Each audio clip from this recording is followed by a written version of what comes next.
I had a dream when I got out of the hospital in December of 2020. I dreamed that I was in the hospital in the mental asylum still.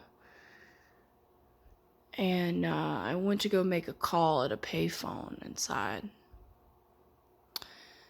And I remember trying to call my grandma and just calling, and there was a lot of static and noise, and couldn't really get through, we couldn't get through to each other. And it just, after a while, all I heard on the other end was something of a noise like this.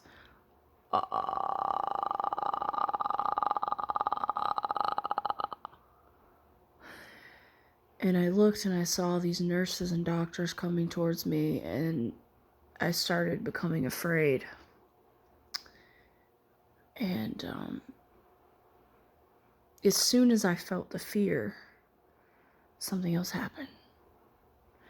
Two people appeared. One of them was this fucking little goth chick, and the other was this really tall, like monster-looking person, but, you know. And these doctors and nurses, all of a sudden their heads tilted back, and their eyes rolled into the back of their head, and their mouths opened wide. And snakes started coming out of their mouth. Now, normally this would be the point where a regular person would be really afraid. But something happened to me in that moment where all of my fear went away and I was relieved. It was like the opposite of what people usually feel. And I said, oh, whew, thank God. It's just the snakes, right? It's just snakes. I wasn't afraid of that. It was familiar to me. And I went into this room with these two entities or people or whatever the fuck these people I've never seen.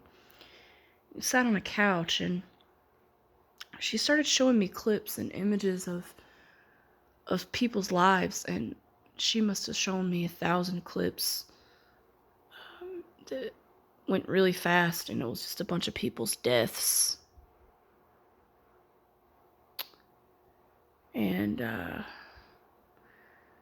I just remember this one. There was a man, I don't know why this one stuck out, but there was a man and a woman, and they went to get into a truck and went to drive home, but the man was drunk.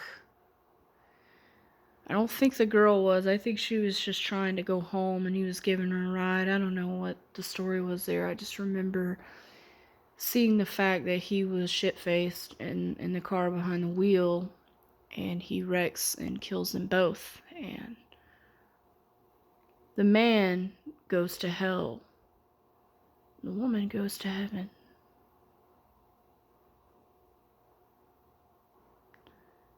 And very strange. But I went into the bathroom at some point, and I came out and I smelled this scent, the same scent I smelled in the hospital. And it was odd, because the same girl, I saw her in another dream, but I was her. And it was the dream where I went to the moon. And there was some sort of attraction there, like a tourist attraction, I don't know. And I was with my classmates, and, you know, there was this one girl, she was getting on my fucking nerves. And these kids were just, I was kind of an outcast. I enjoyed spooky things, scary things. And I was the same girl that greeted me in hell.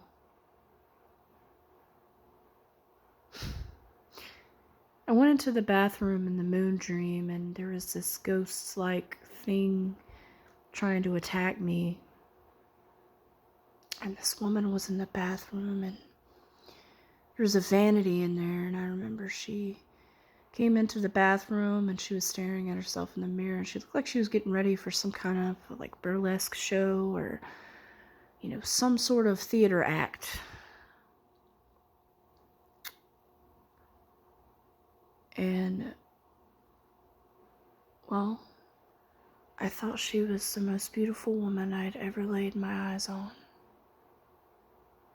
And I wasn't gay, but there was something about her that captivated me.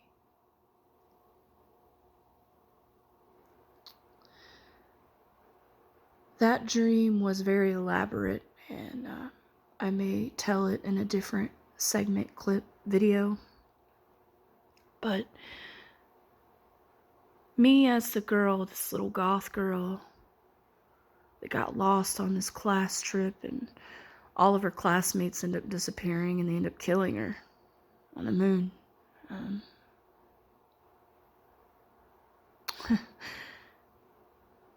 And she just sort of haunted the place. And then I'm finding that I was that girl. And the woman that I met,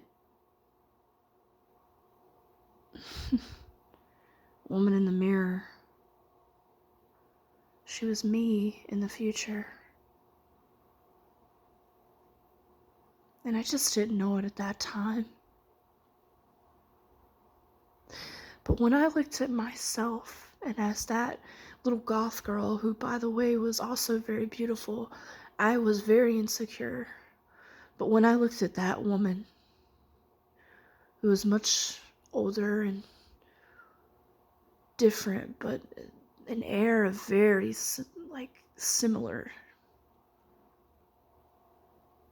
I had no idea that I was looking at my own self, my own reflection. And then in that moment of all of my insecurity, I was the most beautiful person I'd ever laid my eyes on. And I guess that has to count for something. I don't know why I said all that. I guess I just wanted to really talk about the man and the woman in the truck getting in the drunk driving accident.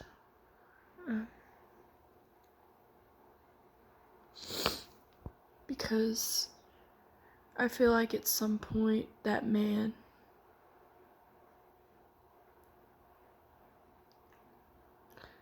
I don't know. He was responsible for that girl's death, but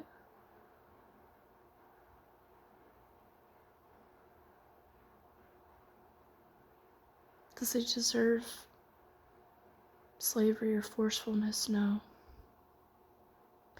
I feel like when you enter into death, you go into a hospital, but I think the person running the hospital right now probably isn't most competent for the job, and it's probably me, as it would turn out, right? It's probably definitely me. It's some less mature stage of my evolution, but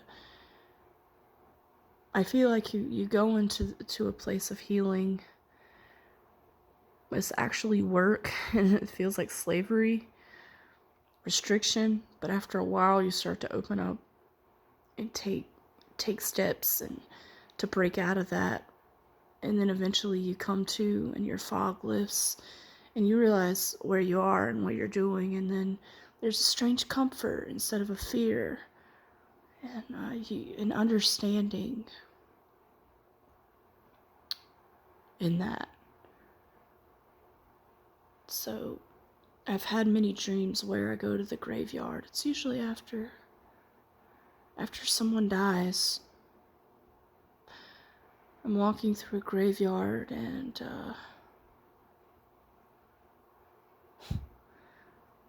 I meet my passed on friend or loved one, and I take them somewhere. And the thought of Anubis, my last video, reminded me of those dreams, because I've escorted many people from a grave into some sort of void where I guess only I know where I take them. And I like to think that if I'm escorting someone that I love and I remember those instances, then they're somewhere happy.